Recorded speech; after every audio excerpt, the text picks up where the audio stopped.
Goeiedag hiermee, die daaglikse brood vir vandag. Liefde is nie ongeskik nie, liefde is nie onbeskof nie, liefde is nie onbeleef nie. Ja, in 1 Korintiërs 13 vers 5 staan, die liefde handel nie onwelvoeglik nie. Die liefde soek nie sy eie belang nie, word nie verbitterd nie, reken die kwaad nie toe nie. Die woorde handel nie onwelvoeglik nie beteken liefde is nie ongeskik of onbeskof of tree nie onbeleefd op nie. Nee, liefde is eerder respekvol. Liefde is sagmoedig en nie selfgesentreerd nie. Onwelvoeglike gedrag sluit onbeleefdheid, hardheid en taktloosheid in, wat nie gepas is vir iemand wat met Yeshua se liefde leef nie. In Johannes 15 vers 5 sê Yeshua, ek is die wynstok, julle die lote, wie in my bly en ek in hom, hy dra veel vrug, want sonder my kan julle niks doen nie. Jy sien, sonder die wynstok kan lote nie vrugte dra nie.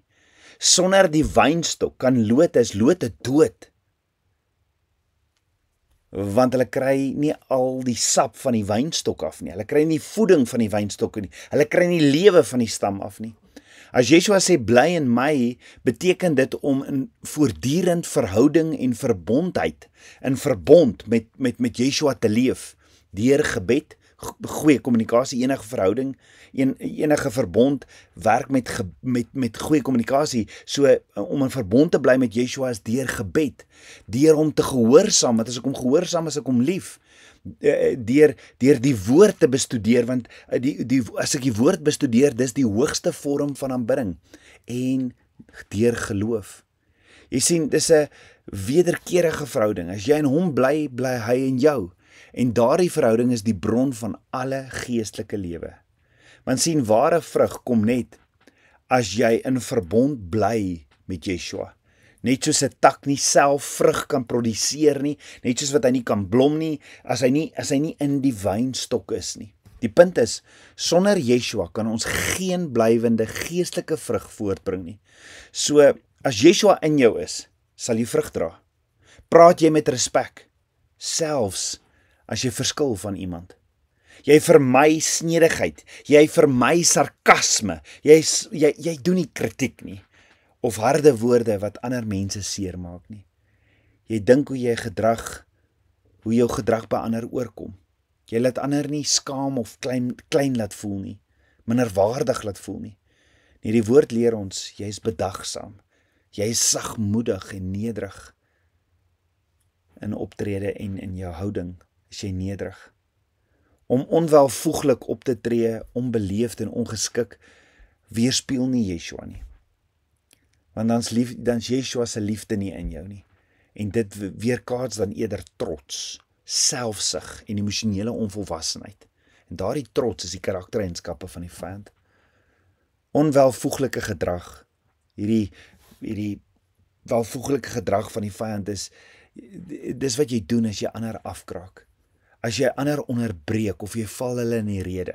Jy spot en verneder mense graag. Soms ignoreer jy net eenvoudig mense. Jy sien, onbeleefdheid is om onnodige dinge te sê of te doen wat vir ander mense onaangenaam maak om in jou geselskap te wees. Om onbeleefd te wees is om ongepas en irriterend op te tree en jouself en ander in verleentheid te bring. En wie wil so wees? Niemand wil by so iemand wees nie. Maar die teenoorgestelde is, ons abide in Yeshua, as ons in verbond is met Yeshua, as ons in die wynstok is, en die wynstok is in ons, dan het jy liefde, wat in jou woon, en die vrug daarvan is die gees, die vrug van die gees, waar jy met ander praat, sagmoedig, waar jy graag luister, met aandag, en waar jy respek toon, waar jy bemoedig, stig en troos, en ander opbou met jou woorde, waar jy lewe spreek.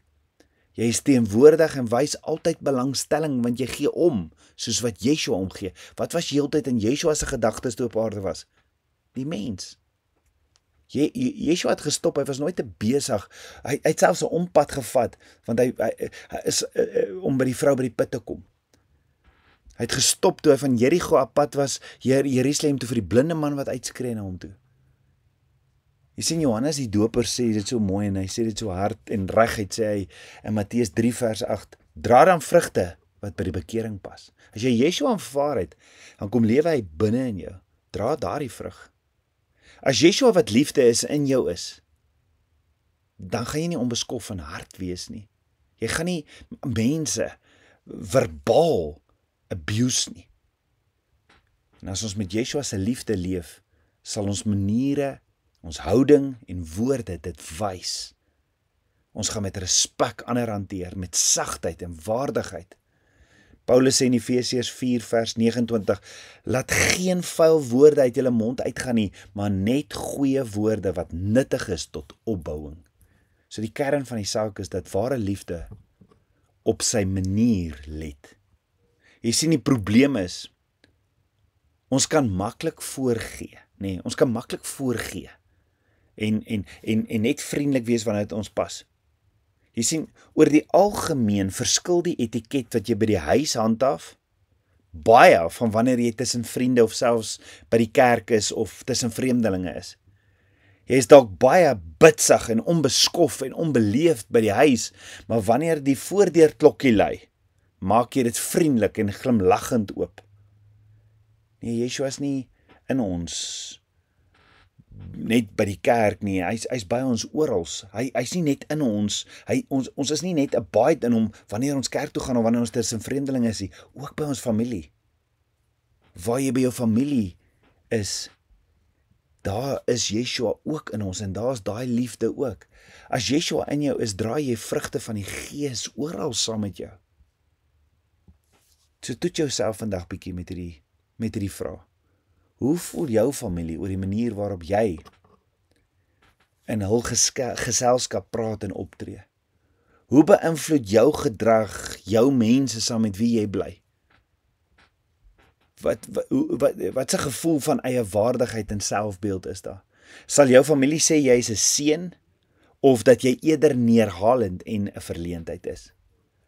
As jy dink dat die boodskap vir iemand is wat jy ken en nie vir jou nie, sover na dit wat jy geluister het, ly jy waarskynlik aan 'n ernstige graad van onkunde met 'n sekondêre graad van selfsug.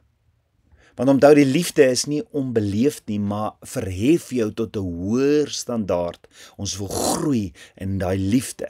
En daarom vra ons vir Abba Vader, was ons met die waterbad van die leer. Leer ons daardie gesindheid van Yeshua. So kan ek jou vra, sal jy dit waag om aangenaam en liefdevol te wees? Sal jy die vrug soos Johannes die Doper sê, die vrug van bekering dra? Sal jy Yeshua verteenwoordig waar ook al jy gaan? Jy sien, daar's 3 goue reëls wat Abba Vader my die woord uit leer. Behandel ander soos jy self behandel wil word. Lukas 6 vers 31. Geen dubbele standaarde nie. Wees net so bedagsaam teenoor jou familie soos jy teenoor vreemdelinge en kollegas is.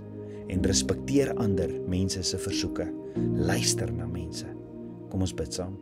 Ons almagtige Vader, Papa God, dankie vir die woord. Vader, ek wil daardie vrug dra van bekering. Ek wil die vrug van Ruach HaKodesh, Heilige Gees in my dra. Meer en meer van U.